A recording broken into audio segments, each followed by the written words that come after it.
Welcome back to another episode of FPOG, otherwise known as Financial Planning for Oil and Gas Professionals. This week on the podcast, we're going to talk about the benefits of a bear market. We're going to talk about what they are, what history says about them, and then we're also going to talk about turning lemons into lemonade. Are there strategies or things that we could do to actually take advantage of a bear market, things that would be better off being done during a bear market? So, Justin, we are in a bear market. What is a bear market? Because there's a lot of speculation about here, crash, correction, bear market. All of those things are used interchangeably. But what is a bear market? It is a bad time. Just kidding. A bear market, the technical definition is a 20% drop in value. So you go back to an all-time high. Super easy for us right now. The all-time high was the very beginning of the year. So you could just show year-to-date returns, and you will see that we are more than 20% down year-to-date. So that would be the technical definition. Yeah. So I think, anything above 10%, less than 20% is a market correction. Anything above 20% is a bear market, which is a substantial drop, but it's not historically unprecedented. From 1926 through 2021 or 2022, there have been 18 bear markets. So 18 times, and the range of outcomes falls from 20% down as little as 21% and down as much as 80%. But so on average, it's mid 30%. And on average, bear markets last around 10 months, if you take the average of all those. Now, one quick clarification there. When we talk about the length of a bear market, we are not saying that it takes 10 months for the market to recover and get back to even. That is significantly longer, but the duration of the market tumbling down, falling in value, that's the average. And I want to say the longest is somewhere around 24 to 36 months. Yeah. But that being said, right, not comfortable, but it is a part of investing, right? So 18 times. 18 different instances over the last approximately 100 years where you've had those drawdowns and even substantially worse than what we've experienced this year. But, right, would you still not want to be an investor if that were the case? $100 invested with dividends reinvested beginning in year 2026 is compounded to over $1 million. So $100 turned into $1 million. Yes. In spite of 18 horrible market crashes.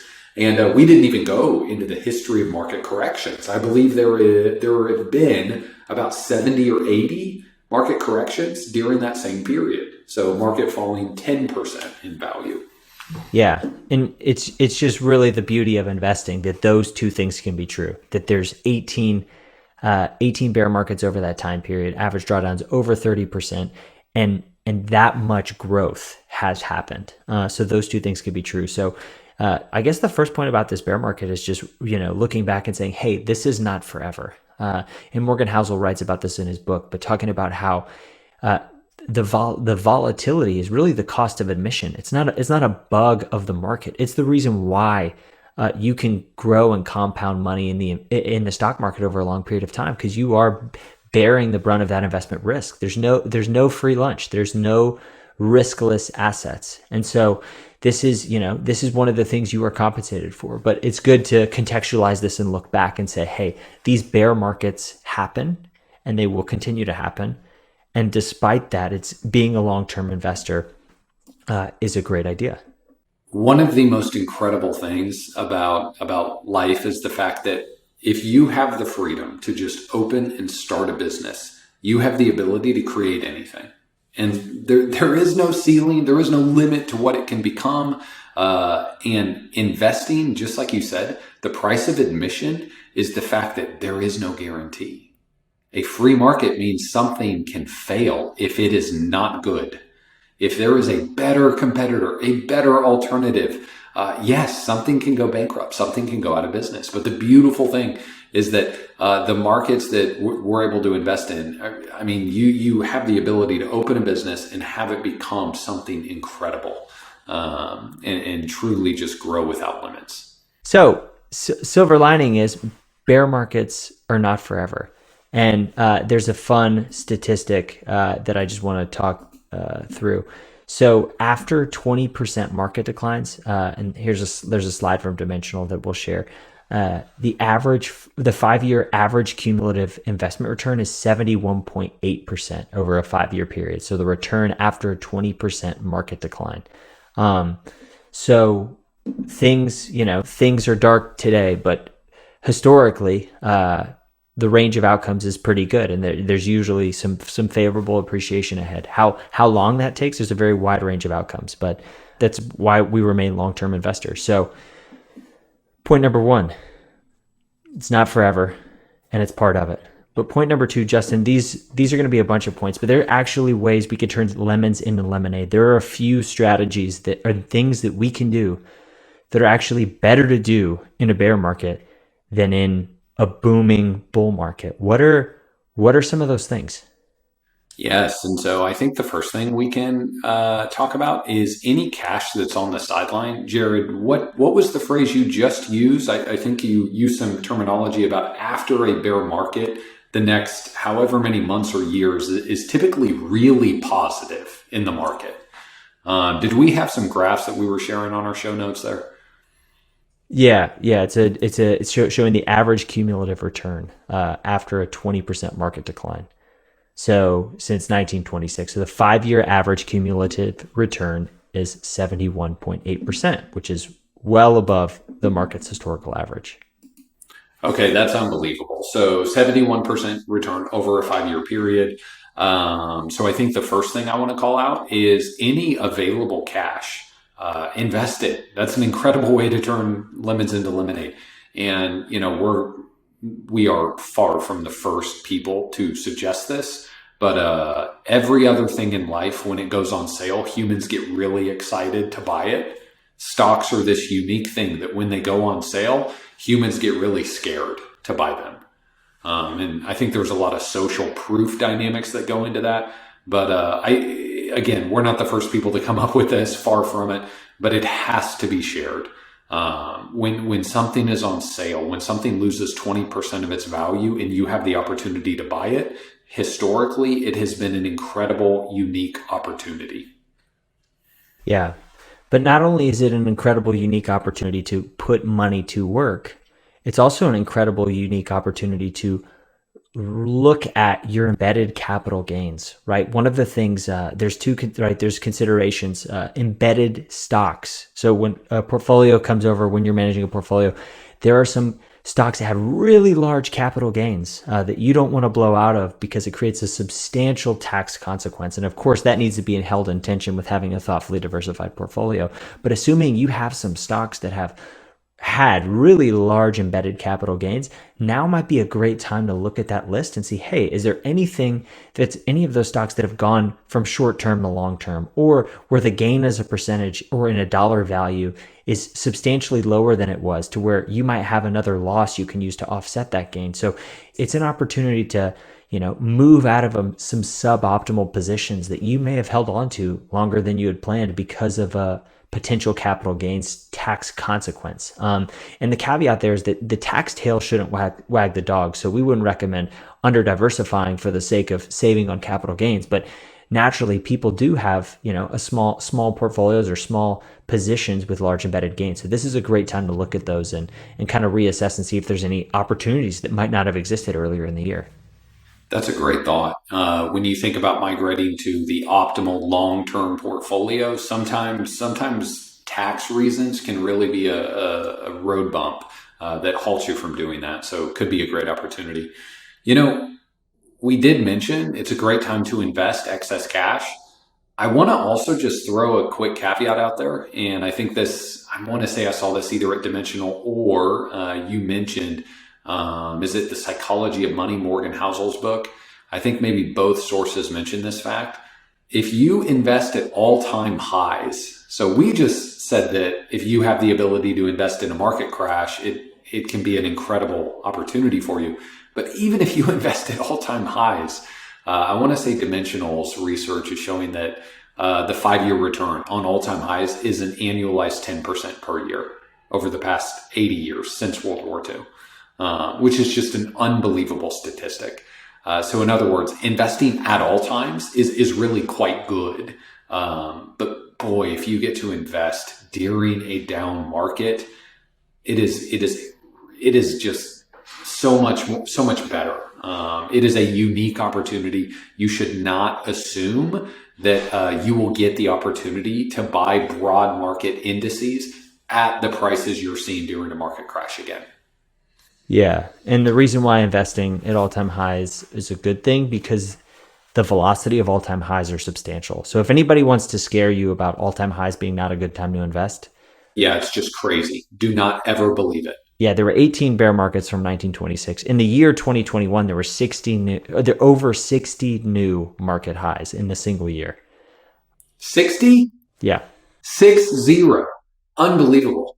So sorry, I just had to hijack, this entire topic is ways to make lemons, lemonade out of lemons with the market crash here.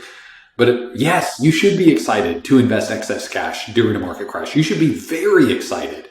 And for crying out loud, do not try and think that you're going to know exactly what the bottom is. Invest early and often. And, if you are in a 401k and have automated investments and can dollar cost average in, gosh, this is a great opportunity to buy more and more shares.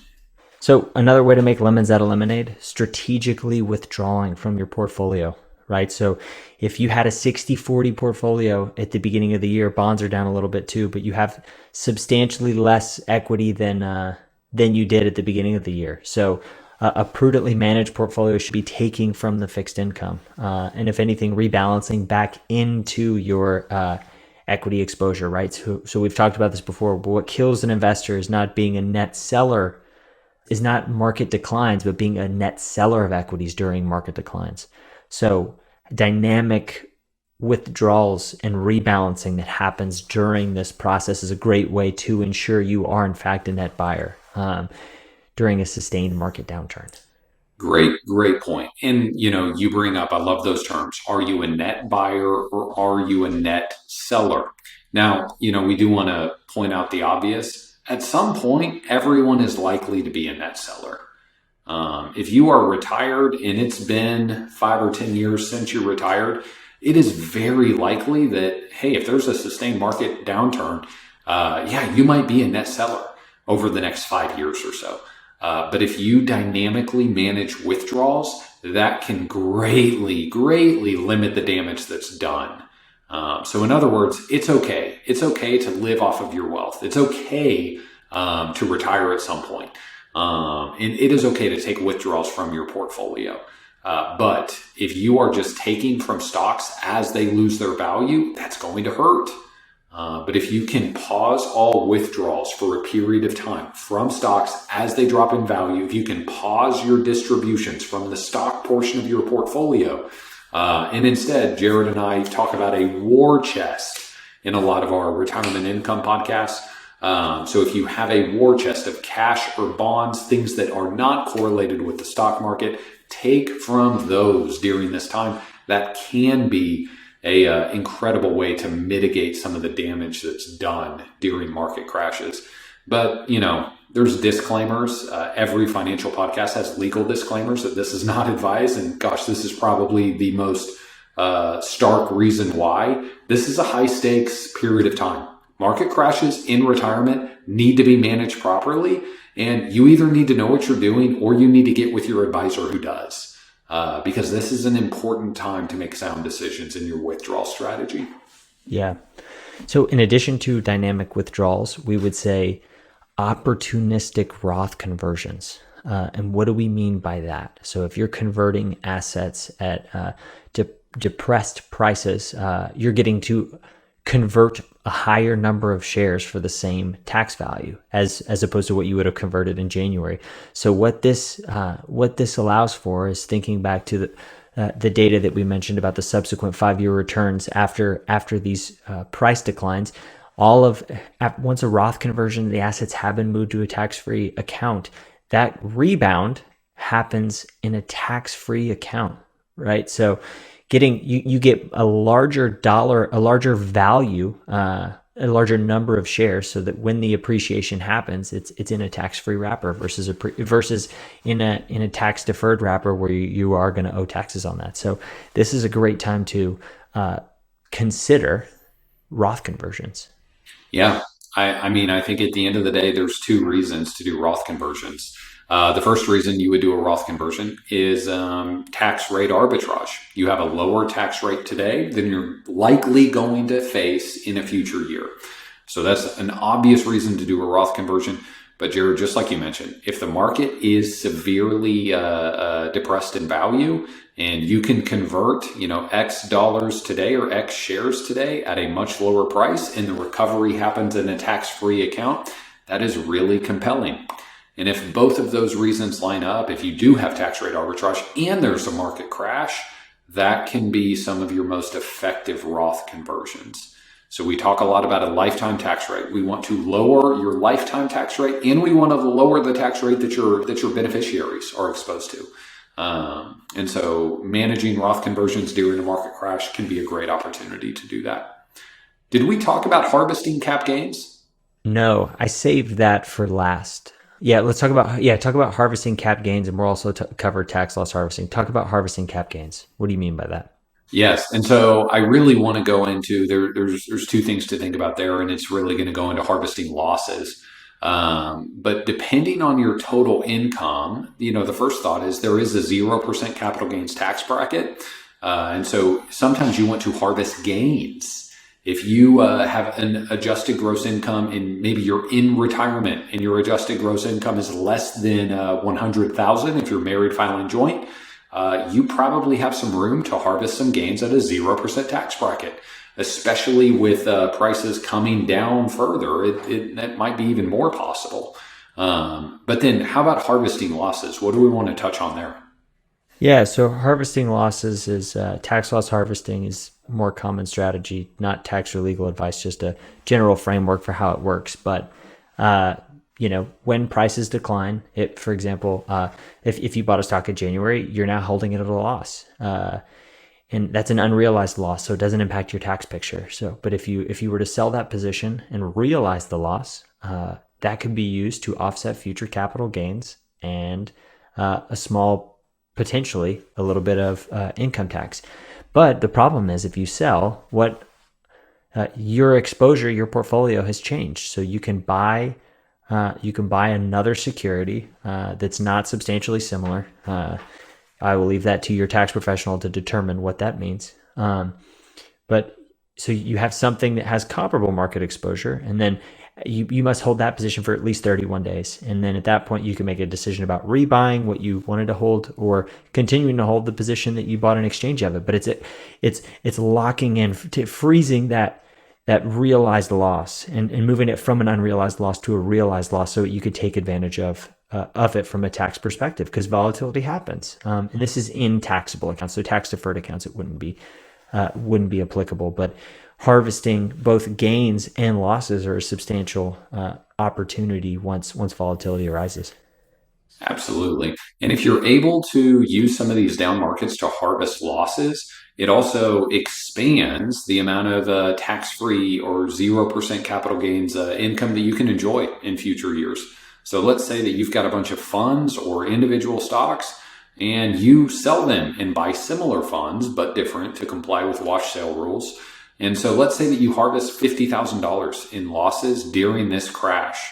Well, fast forward 3-4 years, and maybe you want to free up some capital to make a purchase, but you're in a high income year, or you're just trying to stay in the 0% tax bracket. Well, you can sell $50,000 worth of gains, and that $50,000 loss that you did years ago can wipe away that entire gain. And so long story short, it gives you flexibility. It gives you options. I would call it a tax asset to harvest losses. You can use $3,000 a year against income. You can also count it against future gains. There's a lot of uses for tax losses. And so you want to be diligent to take advantage of those while the market's down. Yeah, and to summarize, managing yourself and your portfolio in a bear market, it comes down to two things. It comes down to good defense, right? Not making any decisions that you're going to regret or that are super rash decisions, but that's only part of it. It's also offense, working with a qualified professional to take inventory of all these opportunities and continue to move the ball forward. So bear markets are part of investing, and to be clear, they never feel fun. But we're confident that we'll get through this one, and on the other side of the future, there's going to be another one, and we'll be ready for that one too. And Jared, how many market crashes did you say we've had since 26? Yeah, 1926, 18. 18, and that doesn't count 11 or 2018 that were kind of market crashes too. So I'm pretty confident that we're probably going to have 20 more market crashes in the next century. So important to keep that in mind. Yeah, it's part of it. Bear Market Survival Guide. Let us know if you have any questions or ideas for future episodes. We'd love to hear from our listeners. Podcast@brownleewealthmanagement.com. Thanks. We'll see you next time.